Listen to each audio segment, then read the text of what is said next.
Subscribe करिए हमारे channel target UP TET CTET को और बेल आइकन को दबाइए। हेलो दोस्तों, मैं आनंद स्वागत करता हूं आप सभी का आपके अपने channel target UP TET CTET में और ऐप अस्तित्व एकेडमी में। दोस्तों, आपके डीएलएड 4th सेमेस्टर का जो इंग्लिश विषय हो उसके राजन सीरीज को मैंने पिछले क्लास में स्टार्ट किया था और एक एक प्रश्न में बहुत ही अच्छे ढंग से आपको एक्सप्लेन करके यहाँ पे बता रहा हूँ और एक एक प्रश्न को हम डिस्कस करते हुए चल रहे हैं, जिससे जो इंग्लिश का फियर है, आपका जो डर है आपके अंदर, वो बिल्कुल खत्म हो जाएगा यहाँ पे इस तरीके से। और बहुत ही इंपॉर्टेंट यहाँ पे क्वेश्चंस हैं, तो सभी प्रश्नों को बहुत ही देखिए इस तरीके से सिंपली मैं आपको यहाँ पे एक्सप्लेन कर रहा हूँ कि आपके दिमाग में वो चीजें जो है छप जाएंगी अपने आप और आपको रटने की जरूरत, याद करने की जरूरत नहीं पड़ेगी। बस यहाँ पे जो है डेली क्लास जो मैं आपके लिए लेकर के आ रहा हूँ उसको आपको अटेंड करना है, ठीक है। तो एक क्लास जो है हो चुकी है, ये आपका जो है पार्ट 2 है बहुविकल्पी का। एक क्लास में मैंने आपके 25 प्रश्न करा दिए हैं और इस क्लास में हम लोग संख्या 26 से देखने वाले हैं। और आपको जो ये क्लासेस मिल रही हैं, जो सॉल्यूशन मैं आपको दे रहा हूं, उसका जो है फ्री पीडीएफ आपको टेलीग्राम पे मिल रहा है, हर एक क्लास का मिल जाएगा, ठीक है, जिसको आप टेलीग्राम से जो है डाउनलोड कर सकते हैं। तो टेलीग्राम चैनल को भी आप लोग ज्वाइन कर लीजिए और इस क्लास को लाइक कर दीजिए, अपने दोस्तों में शेयर कर दीजिए, ग्रुपों में शेयर कर दीजिए, ताकि इस क्लास को हम आगे लेकर के बढ़ें और बहुत ही अच्छा डिस्कशन आज का होने वाला है, ठीक है। तो इसी तरीके से आपको पता है कि पूरा गणित विषय का जो राजन सीरीज है, पवन सीरीज है, प्रीवियस ईयर क्वेश्चन पेपर है, वो मैं करा चुका हूं और बाकी अन्य विषयों का रेनू मैम ने करा दिया है। तो पूरा 4th सेमेस्टर की तैयारी आप जो है चैनल के माध्यम से, नीचे डिस्क्रिप्शन में लिंक जो दिए गए हैं उनके माध्यम से कर सकते हैं और बहुत ही अच्छे अंक प्राप्त कर सकते हैं। और अगर कम समय में बेहतर ढंग से तैयारी करना है तो आपको पता है हमारा ऐप है अस्तित्व एकेडमी, जिसको आपको डाउनलोड करना है। अब चलिए इस क्लास को हम आगे बढ़ाते हैं, उसके बाद जो है और बातें हम यहाँ पे करेंगे। तो चलिए देखिए, प्रश्न संख्या 26 है, 25 तक डिस्कस हो चुका है, 26 से स्टार्ट कर रहे हैं हम। He said to them, I will leave you now. इस वाक्य का सही इनडायरेक्ट स्पीच है। अब देखिए, एक तो होता है कि जो डायरेक्ट चीजें बोली जाती हैं, ठीक है, जैसे प्रधानमंत्री जी ने कहा कि मैं कल लखनऊ जाऊंगा, या किसी ने कहा कि कल मैं लखनऊ जाऊंगा। और दूसरा होता है उसका इनडायरेक्ट स्पीच कि उसने कहा कि वह कल लखनऊ जाएगा। तो ये क्या हो गया कि एक तो उसने खुद बोला और एक जो दूसरे ने रिपोर्ट किया। तो अब ये तो उसने खुद कहा कि he said to them, उसने उनसे कहा I will leave you now, अब मैं तुम्हें छोड़ दूंगा। तो उसने कहा कि वह उन्हें तब छोड़ देगा, ठीक। तो इस तरीके से अब समझिए कि इसका इनडायरेक्ट स्पीच क्या बनेगा। इसका इनडायरेक्ट स्पीच, अब देखिए सेड टू को अगर हम इनडायरेक्ट में बदलते हैं, ठीक है, या सेड को, हाँ सेड को अगर हम इनडायरेक्ट में बदलते हैं तो ये बदल जाता है टोल्ड में, और अगर नाउ को हम लोग इनडायरेक्ट में बदलते हैं तो ये बदल जाता है देन में, ठीक। तो अगर डायरेक्ट में जैसे सेड बोलते हैं तो इनडायरेक्ट में टोल्ड हो जाता है और नाउ का क्या हो जाता है, देन।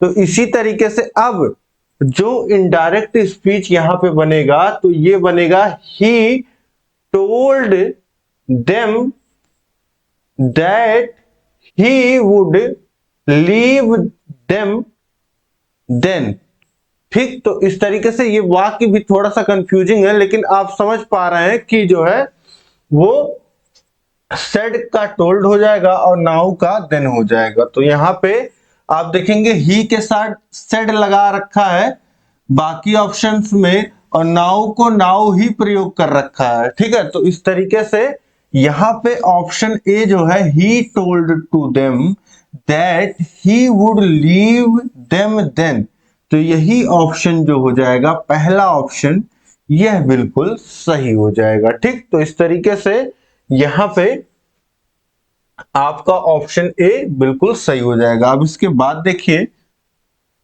प्रश्न संख्या 27 है, TV is TLM English teaching, which type of TLM is this.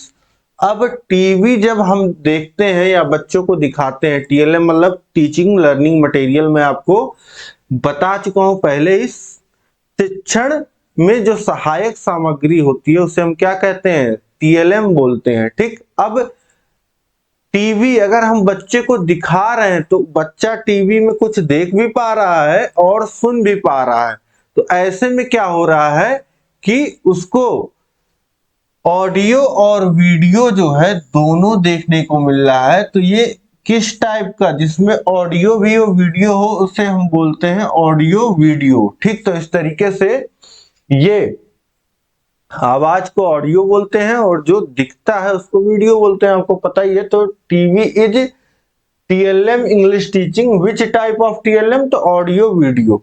ठीक, तो इसी तरीके से कोई फिल्म की अगर बात हो रही है तो वो भी ऑडियो वीडियो है, अगर रेडियो की बात हो रही है तो वो केवल ऑडियो है। ठीक, तो इस तरीके से ऑप्शन बी जो है यह बिल्कुल सही हो जाएगा। प्रश्न संख्या 28 है, इनडायरेक्ट स्पीच ऑफ टुमारो। अब टुमारो के लिए इनडायरेक्ट स्पीच, जैसे मैं बोल रहा हूं कल, तो इनडायरेक्ट स्पीच में मैंने बोला कल, तो अब मेरे स्टेटमेंट को, जैसे मैं कल एक क्लास और पढ़ाऊंगा, तो इसको अगर इनडायरेक्ट स्पीच में बोला जाएगा तो उसने कहा कि वह कल एक क्लास और पढ़ाएगा। हिंदी में आपको डिफरेंस नहीं समझ में आ रहा है, लेकिन ये जो है अगर इंग्लिश में हम प्रयोग करें टुमारो का, तो टुमारो का हो जाता है द नेक्स्ट डे। तो ऑप्शन ए में ही दे दिया गया है द नेक्स्ट डे, तो ऑप्शन ए जो हो जाएगा यह बिल्कुल सही हो जाएगा। दैट डे गलत है, द प्रीवियस डे गलत है, द फॉलोइंग डे ये गलत है। द नेक्स्ट डे प्रयोग किया जाता है टुमारो के लिए। टुमारो आपको पता ही है कि आने वाला कल होता है, तो उसी से रिलेट करके आप याद रख सकते हैं द नेक्स्ट डे। इसके बाद देखिए प्रश्न संख्या 29 है, methods approaches of teaching English, grammar translation method, direct method, communicative approach, all of this. तो आपको पता है कि जो मेथड्स हैं, जो अप्रोचेस हैं आपके टीचिंग को, जो अंग्रेजी को सिखाने के लिए इंग्लिश टीचिंग में, तो ग्रामर ट्रांसलेशन मेथड भी, जिसे क्लासिकल मेथड भी हम जानते हैं, और डायरेक्ट मेथड इसी का आपका क्या है, इसी की खामियों को दूर करने के लिए, और कम्युनिकेटिव अप्रोच भी होता है। तो ये सभी क्या है, ये सभी इंग्लिश टीचिंग के लिए अप्रोचेस और मेथड्स हैं। तो ये ऑप्शन डी जो हो जाएगा यह बिल्कुल यहाँ पे सही हो जाएगा। अब इसके बाद देखते हैं हम लोग संख्या 30 है, कंप्रीहेंशन सिंपली मीन्स। अब कंप्रीहेंशन का मतलब क्या होता है, understanding written page, explaining written page, A and B both, all of these. अब देखिए आपको पता है कि कंप्रीहेंशन क्या होता है। कंप्रीहेंशन एक तरीके से क्वेश्चन आता है आपके इंग्लिश पेपर में, आपको पैराग्राफ दे दिया जा रहेगा और उससे रिलेटेड क्वेश्चन आपसे पूछता है।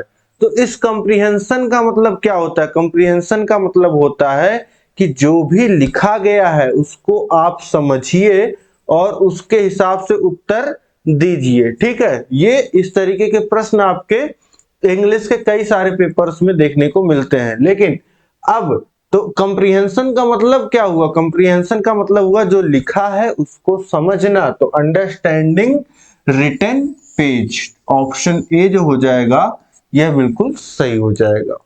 कंप्रीहेंशन दे करके इंग्लिश के पेपर में आपसे क्या जानना चाहता है कि बच्चा कितना समझ पा रहा है, इंग्लिश पढ़ करके पैराग्राफ को कितना समझ पा रहा है, इसकी जांच, इसका मूल्यांकन किया जाता है, इसका इवैल्यूएशन किया जाता है। क्वेश्चन नंबर 31 है, special benefits under PMJDY scheme.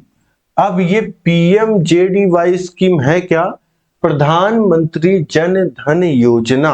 ये आपको पता है कि प्रधानमंत्री जी ने क्या है, इस स्कीम के तहत सबके खाते बैंक में खुलवाए थे और इस स्कीम के तहत सबके जो है जीरो बैलेंस पे खाते खोले गए और क्या हुआ कि उनको 30,000 रुपए का इंश्योरेंस कवर भी मिला और जो उन्होंने उसमें पैसे जमा किए उस पे इंटरेस्ट भी मिला।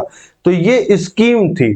तो इसमें क्या बोल रहा है, इस स्कीम के अंदर इंटरेस्ट ऑन डिपॉजिट मिल रहा, मतलब जो जमा की गई धनराशि है उस पे इंटरेस्ट मिला, लाइफ इंश्योरेंस कवर ऑफ 30,000 ये मिला और नो मिनिमम बैलेंस रिक्वायर्ड या ऑल ऑफ दीज। तो ये तीनों चीजें ही जो है, तीनों सुविधाएं, ये बेनिफिट्स हैं, ये इस योजना के लाभ हैं। तो लाभ क्या क्या है, ये तीनों ही लाभ हैं। तो option D all of above यह सही हो जाएगा। अब इसके बाद हम लोग देखते हैं प्रश्न क्या 32 है, subordinate clauses are adjective clauses, adverb clauses, noun clauses या ऑल ऑफ दीज।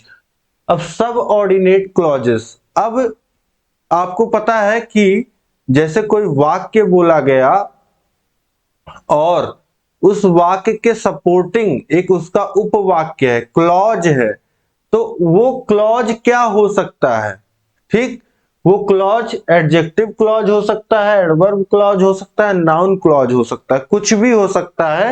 इन तीनों में से तीनों ही हो सकते हैं, एडजेक्टिव क्लॉज हो सकता है, एडवर्ब क्लॉज हो सकता है, नाउन क्लॉज हो सकता है। तो उपवाक्य कैसा भी यहाँ पे इन तीनों में कुछ भी हो सकता है। तो ऑप्शन डी जो हो जाएगा ऑल ऑफ दीज, यह बिल्कुल सही हो जाएगा। इसके बाद देखिए प्रश्न क्या 33 है, adverb clauses are time place purpose. तो एडवर्ब क्लॉज कैसा होता है? एडवर्ब क्लॉज में टाइम भी होता है, प्लेस भी होता है, पर्पज भी होता है। तो ऑप्शन डी जो हो जाएगा ऑल ऑफ दीज, यह बिल्कुल सही हो जाएगा। इसके बाद देखेंगे हम अगला प्रश्न है प्रश्न संख्या 34, I have found the book that I had lost is. अब यह कैसा सेंटेंस है, कंपाउंड, सिंपल, कॉम्प्लेक्स या नन ऑफ दीज? अब क्या बोल रहा है, क्या लिखा है, I have found the book that I had lost, मैंने वह किताब खोज लिया जो मैंने खो दिया था। अब इसमें दो सेंटेंस हैं, समझिए, I have found the book, मैंने किताब खोज लिया है, तो ये अपने आप में जो है एक पूरा सेंटेंस है कि मैंने किताब खोज लिया है। लेकिन अब थोड़ा सा सपोर्टिंग जो है आपको एक क्लॉज देखने को मिला, दैट आई हैड लॉस्ट, जो मैंने खो दिया था। अब केवल अगर मैं बोलूं जो मैंने खो दिया था तो इसका कोई मतलब नहीं है, इसका खुद का ये कंप्लीट वाक्य नहीं है, तो इसीलिए इसको बोलते हैं क्लॉज। ठीक, तो ऐसे में और इस पूरे सेंटेंस को क्या बोलते हैं, जब एक आपका इंडिपेंडेंट क्लॉज हो और एक जो है डिपेंडेंट हो, तो ऐसे में इसको बोलते हैं कॉम्प्लेक्स सेंटेंस। ठीक है, मैंने वह किताब पा लिया जो मैंने खो दिया था। ठीक, तो ऑप्शन सी जो हो जाएगा कॉम्प्लेक्स सेंटेंस, ऑप्शन सी यह बिल्कुल सही हो जाएगा। ठीक है, कंपाउंड सेंटेंस में आप देखोगे कि दो अलग अलग सेंटेंस को जोड़ा जाता है। ठीक है, जैसे मैं बोलूं कि बहुत अंधेरी रात थी, बहुत लंबा रास्ता था, ये दो अलग अलग सेंटेंस। अब इनको कंबाइन किया जाए कि बहुत अंधेरी रात थी और बहुत लंबा रास्ता था। अब देखिए ये एक ही सेंटेंस में आ गया और के साथ जो है जुड़ गए ये दोनों। ठीक, तो ऐसे सेंटेंस को क्या बोलेंगे, कंपाउंड सेंटेंस बोलेंगे। जबकि हमारा ये क्या है, हमारे एक सेंटेंस पे ये जो है उपवाक्य डिपेंडेंट है। ठीक, तो इसलिए इसको बोलते हैं कॉम्प्लेक्स सेंटेंस। आप समझ गए होंगे, अब पहचान भी लेंगे। अब इसके बाद देखते हैं अगला प्रश्न है प्रश्न संख्या 35, he saw the danger and paused, he saw the danger and paused. Is compound sentence, complex sentence, simple sentence, mixed sentence. अब देखिए, उसने खतरा देखा और रुक गया। उसने खतरा देखा और अब एंड आ गया ना, और आ गया, तो उसने खतरा देखा और रुक गया, ये दो अलग अलग सेंटेंस आपको जो है प्रतीत हो रहे हैं। ठीक, तो इस तरीके से यहां पे ये कैसा सेंटेंस हो जाएगा, कंपाउंड सेंटेंस। ऑप्शन ए जो हो जाएगा यह बिल्कुल सही हो जाएगा। इसके बाद देखिए प्रश्न क्या 36 है, how many subordinate clauses are found in the complex sentence. How many subordinate clauses are found in complex sentence. तो कॉम्प्लेक्स सेंटेंस में मैंने आपको बताया कि कम से कम एक जो है वो आपका सब ऑर्डिनेट क्लॉज रहेगा। ठीक, जैसे एग्जाम्पल मैंने आपको पिछले ही क्लास में बताया था, although she was tired she finished her work. इसमें अब देख पा रहे हैं आप कि वह थकी हुई थी फिर भी उसने अपना काम पूरा किया। ठीक, उसने अपना काम पूरा किया, सी फिनिश्ड हर वर्क, ये आपका मेन क्लॉज है। और ऑल्दो सी वॉज टायर्ड, ये आपका क्या है, सपोर्टिंग क्लॉज है। ठीक, तो इस तरीके से यहां पे आप समझ पा रहे हैं कि जो आपका सब ऑर्डिनेट क्लॉज जिसे हम बोल दे रहे हैं, ऑल्दो सी वॉज टायर्ड, ये कितने होते हैं, हाउ मेनी। तो यहां पे अब अगर सेंटेंस हमको और बड़ा बनाना हो तो हम इसी में और चीजें जोड़ सकते हैं।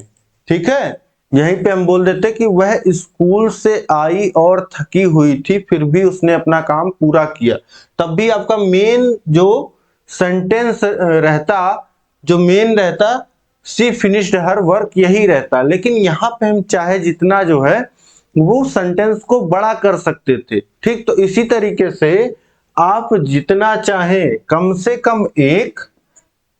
से कम मिनिमम एक, और अधिक से अधिक जितना चाहें उतना आप जोड़ सकते हैं सब ऑर्डिनेट क्लॉजेस को। ठीक है, तो यहां पे कोई डिफाइन नहीं है, आपके सीरीज में उत्तर 3 दिया है, लेकिन इसमें कम से कम एक और अधिक से अधिक कुछ भी जो है आप लिख सकते हैं। ठीक, तो यहाँ पे कोई एक ऑप्शन चूज आप नहीं कर सकते हैं। ठीक, तो इसको ऐसे ही रहने दीजिए।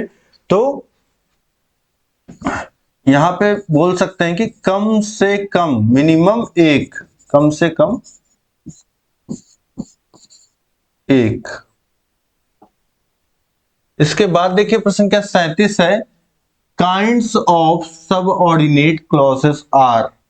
अब जो उपवाक्य होते हैं वह कितने प्रकार के होते हैं। तो नाउन्स क्लॉज होता है, एडजेक्टिव क्लॉज होता है, एडवर्ब क्लॉज होता है। तो ये सभी होते हैं, तो ऑप्शन डी जो हो जाएगा ऑल ऑफ एबोव, यह बिल्कुल सही हो जाएगा।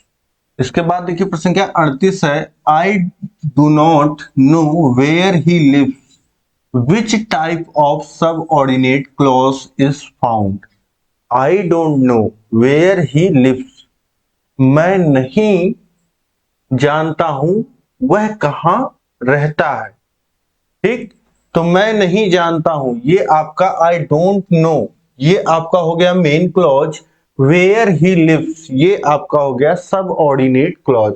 विच type of subordinate clause, ये कौन सा सब ऑर्डिनेट क्लॉज है, ये आपको बताना है। अब सोचिए, आप इस सेंटेंस के बारे में सोचिए, मैं नहीं जानता हूं वेयर ही लिव्स। तो यहां पे क्या बात हो रही है, समझिए सेंटेंस को, मैं नहीं जानता हूं वह कहां रहता है। तो अब यहां पे बात किसकी हो रही है, यहां पे बात हो रही है ही, इसकी, यह कहां रहता है। ठीक, मेन इसमें संज्ञा नाउन क्या है कि वह कहां रहता है, और ये कहां आ रहा है सेंटेंस में, कहां आ रहा है पूरे सेंटेंस में, ये आ रहा है सब ऑर्डिनेट क्लॉज में। तो ये हो जाएगा आपका नाउन सब ऑर्डिनेट क्लॉज, ठीक। तो नाउन क्लॉज इसको बोल देंगे। ऑप्शन ए जो हो जाएगा ये हो जाएगा नाउन क्लॉज। जब जो आपका नाउन है वो सबऑर्डिनेट क्लॉज में आता है तो इसको हम बोलते हैं नाउन क्लॉज, ठीक है। तो आप समझ गए कि मुझे नहीं पता कि वह कहां रहता है, तो वह जो संज्ञा है जिसके बारे में बात की जा रही है, जो नाउन है हमारा, वह आ रहा है जब सबऑर्डिनेट क्लॉज में, तो हम इस तरीके के क्लॉज को क्या बोलेंगे, नाउन क्लॉज।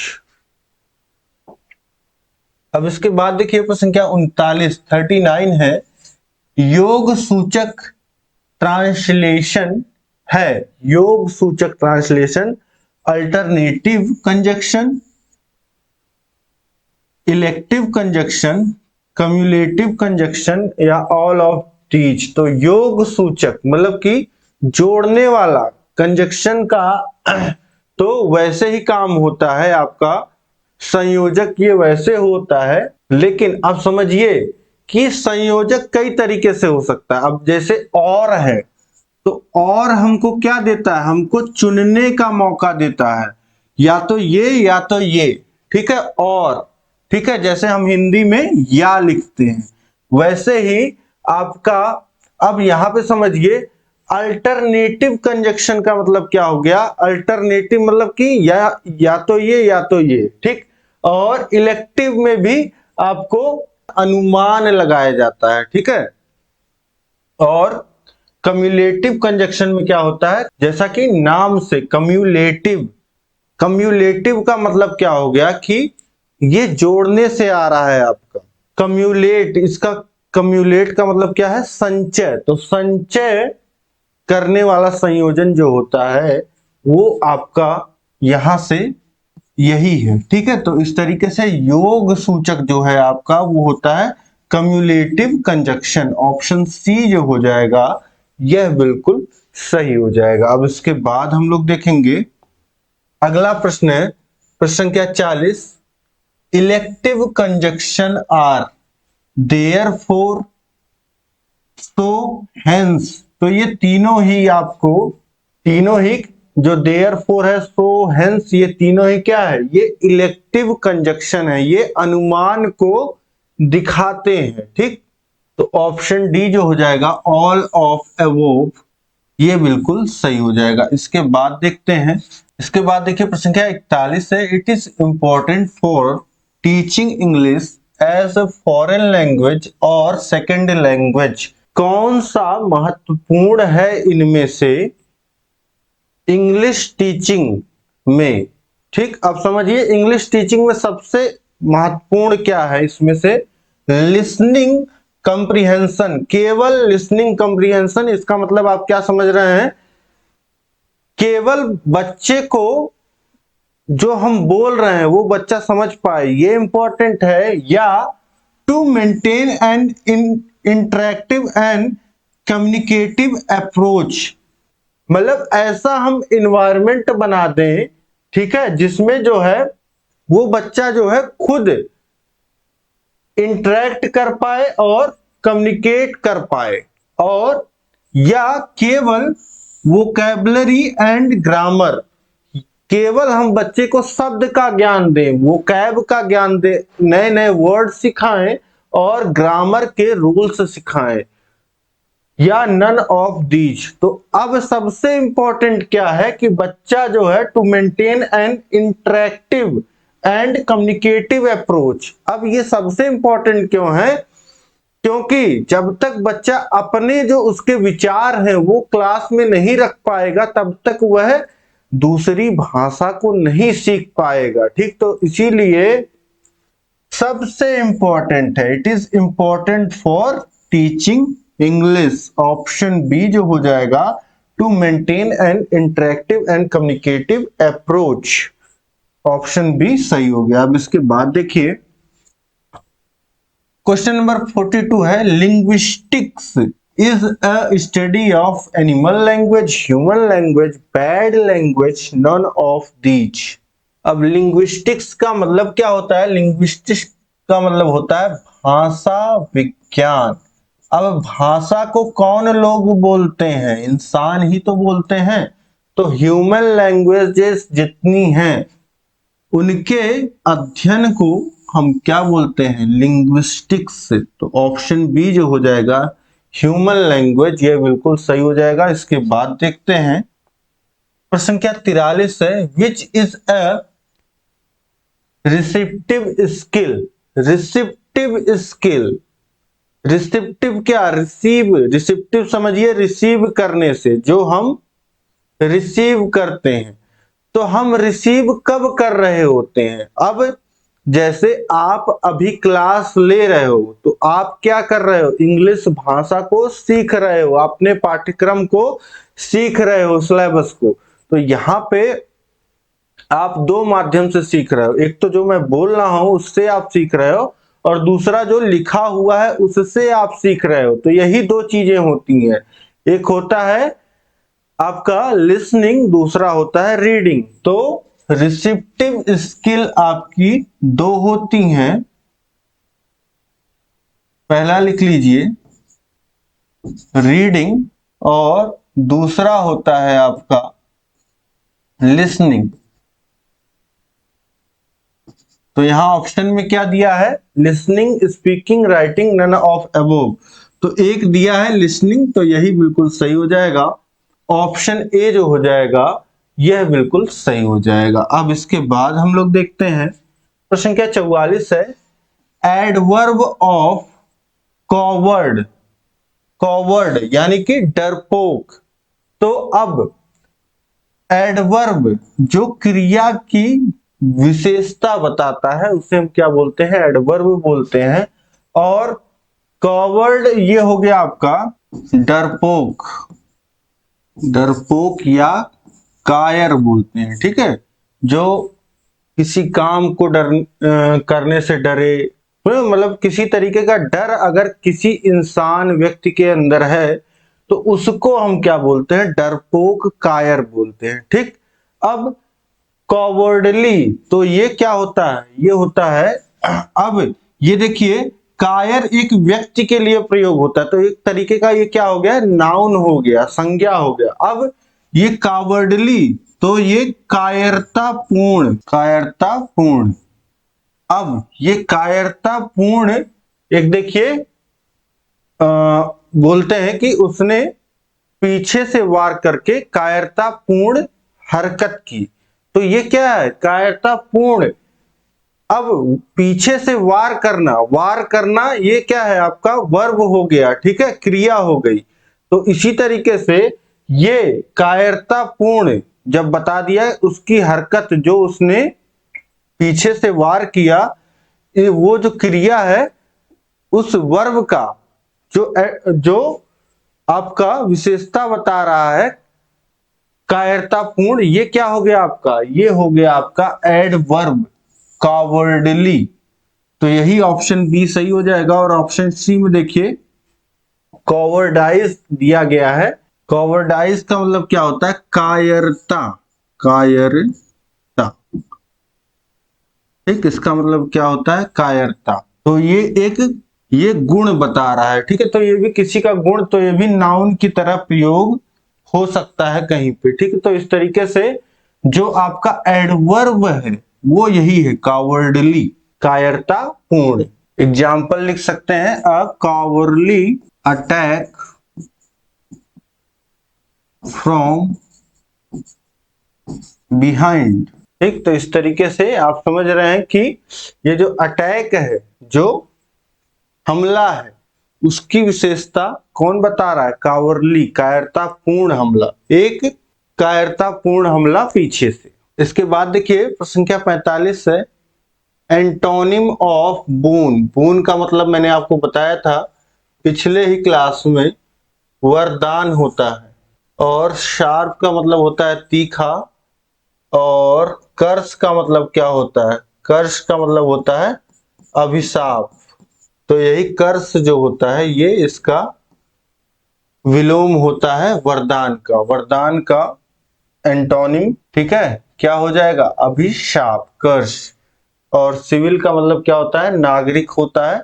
और ये नन ऑफ दीज। तो इस तरीके से ये तीनों ही गलत हैं और ये कर्स जो है ये आपका सही हो गया। इसके बाद हम लोग देखेंगे प्रश्न संख्या 46 है as well as is cumulative conjunction, illative conjunction, alternative conjunction या एडवर्सेटिव कंजक्शन। तो कौन सा as well as? As well as का मतलब क्या होता है कि इसके साथ साथ, ठीक। तो ऐसे वाक्य जो हैं जिसमें एज वेल एज आएगा वहां पे कौन सा कंजक्शन होगा? देखिए जैसे एग्जाम्पल, सी enjoys playing guitar as well as painting।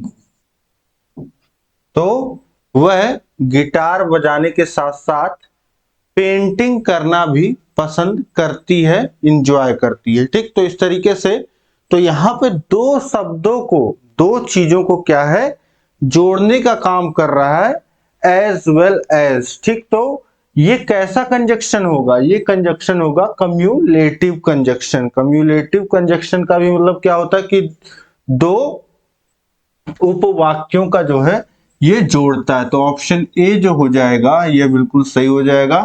Elective में क्या होता है कि एक से दूसरे का अनुमान लगता है। अल्टरनेटिव में क्या होता है कि चॉइस होती है एक तरीके की, ठीक। तो इस तरीके से ऑप्शन ए यहाँ पे बिल्कुल सही हो जाएगा। इसके बाद देखिए प्रश्न संख्या 47 है एडवर्ब क्लॉजेस और adverb clauses are when Rajan came here I was sleeping, although he is poor yet he is honest, I shall go with you when you return, all the above।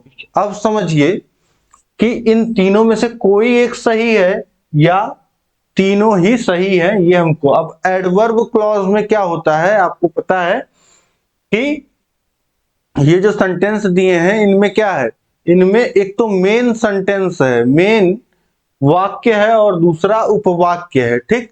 तो अब एडवर्ब क्लॉज में क्या होता है, जो उपवाक्य होता है वह आपका जो मेन वाक्य होता है उसमें जो क्रिया हो रही होती है, उसमें जो वर्ब होता है उसकी विशेषता बताता है, ठीक है। तो दोनों में ही क्या है, एक तरीके से क्रिया हो रही होगी दोनों में अगर, तो आप समझ जाइएगा कि वहां पे एडवर्ब क्लॉज है। तो देखिए व्हेन राजन केम हियर, जब राजन यहां आया, आई वॉज स्लीपिंग, मैं सो रहा था। तो दो चीजें एक साथ हो रही हैं, दोनों क्रियाएं एक साथ, दोनों जो वर्ब है एक साथ हो रहे हैं कि राजन जब यहां आया, आया, ठीक, मैं सो रहा था, सो रहा था। तो ये क्या हो गया आपका कि दो क्रियाएं एक साथ हो रही हैं, तो ये आपका क्या हो जाएगा, ये एडवर्ब क्लॉज हो जाएगा। इसके बाद देखिए ऑल्दो ही इज पुअर, वह गरीब है, गरीब है, येट ही इज ऑनेस्ट, फिर भी वह ईमानदार है, ठीक। तो ये भी आपका क्या हो जाएगा, ये adverb clause. I shall go with you when you return, जब तुम वापस आओगे मैं तुम्हारे साथ जाऊंगा। तो यहां पे भी क्या हो रही है, दो क्रियाएं एक साथ हो रही हैं, तो ये भी क्या है आपका एडवर्ब क्लॉज है। तो इस तरीके से ये सभी जो हैं all of above adverb clauses हैं। इसके बाद देखिए प्रश्न संख्या 48, विच of the following is correct? She said that the birds were flying in the sky. She said that the birds are flying in the sky. She says birds flying in the sky. She said that the birds is flying in the sky। अब यहां पे कौन सा sentence सही है ये आपको बताना है। तो आप देखिए यहीं से she said that the birds is, अब birds के साथ is आया है तो ये तो आपका प्लूरल है और ये इज क्या है, सिंगुलर है। तो ये ऐसे ही सेंटेंस जो है वो गलत हो गया। अब सी देखिए, C option C, C says birds flying in the sky. अब यहां पे आप देख रहे हैं बर्ड्स के बाद कुछ लगा ही नहीं है, तो ये भी आपका गलत हो गया। इसके बाद देखिए, she said that the birds are flying in the sky। अब यहां पे आप समझिए, said के साथ क्या आ रहा है, आर आ रहा है। ठीक, अब यहां पे क्या आना चाहिए, said के साथ वर। तो ये जो है ये भी गलत हो गया। आपका जो सही ऑप्शन हो गया option A, she said that the birds were flying in the sky, ये बिल्कुल सही हो जाएगा। इसके बाद देखिए अगला प्रश्न है, प्रश्न संख्या 49, which of the following are direct speech। इनमें से डायरेक्ट स्पीच में क्या क्या यूज होता है, दिस, दीज, नाउ। तो ये जब भी कोई इस तरीके से बोल रहा होता है डायरेक्ट स्पीच में, तब उनमें ये तीनों ही इस्तेमाल होते हैं। This is chair, these are pencils और यू आर फ्री नाउ। तो ये क्या है, ये सभी क्या है, डायरेक्ट स्पीच में यूज होते हैं। तो ऑप्शन डी जो हो जाएगा, ऑल ऑफ दीज, ये बिल्कुल सही हो जाएगा। अब इसके बाद अगला प्रश्न देखिए, प्रश्न संख्या 50 है, which of the following are indirect speech. He said that that is a chair. ठीक, तो ये क्या है, ये इनडायरेक्ट स्पीच है। उसने कहा कि यह एक कुर्सी है। ठीक, और इसी तरीके से those, he said that those are pencils. इसी तरीके से दैट डे। तो ये तीनों ही क्या है, ये तीनों ही आपके इनडायरेक्ट स्पीच हैं। तो ऑप्शन डी जो हो जाएगा, ऑल ऑफ अबव, ये तीनों ही आपके क्या होंगे, इनडायरेक्ट स्पीच हैं। ठीक, तो इस तरीके से ये आप समझ गए। बहुत ही अच्छे ढंग से सभी प्रश्न आप समझ पाए होंगे, उम्मीद करता हूं। ठीक है, तो यहाँ पे आपको सभी प्रश्न बहुत अच्छे ढंग से समझ में आए होंगे, उम्मीद करता हूं। तो सभी प्रश्न अगर बहुत अच्छे ढंग से समझ में आ गए हैं तो आप सभी लोग जो है कमेंट करके मुझे बता दीजिए ये क्लास आपको कैसी लगी, कमेंट करके बताइए। और सभी लोग कमेंट जरूर करिए और इस वीडियो को लाइक जरूर करिए, क्योंकि बहुत ही एफर्ट्स के साथ जो है मैं यह क्लास आपके लिए लेकर के आ रहा हूं। तो उस एफर्ट्स के लिए आप एक लाइक जरूर कर दीजिए और अपने दोस्तों में शेयर कर दीजिए। और इस क्लास की देखिए पीडीएफ भी मैं लेकर के आ रहा हूं, और हर चीज में जो है आपके लिए खूब सारा एफर्ट किया जा रहा है। तो ये फ्री पीडीएफ आपको मिल जाएगी हमारे Telegram channel target UP TET CTET पे। यहाँ पे आप देख पा रहे हैं ये हमारा टेलीग्राम चैनल है, और ये हमारा व्हाट्सएप नंबर है जिसपे आप जो है कभी भी कांटेक्ट कर सकते हैं।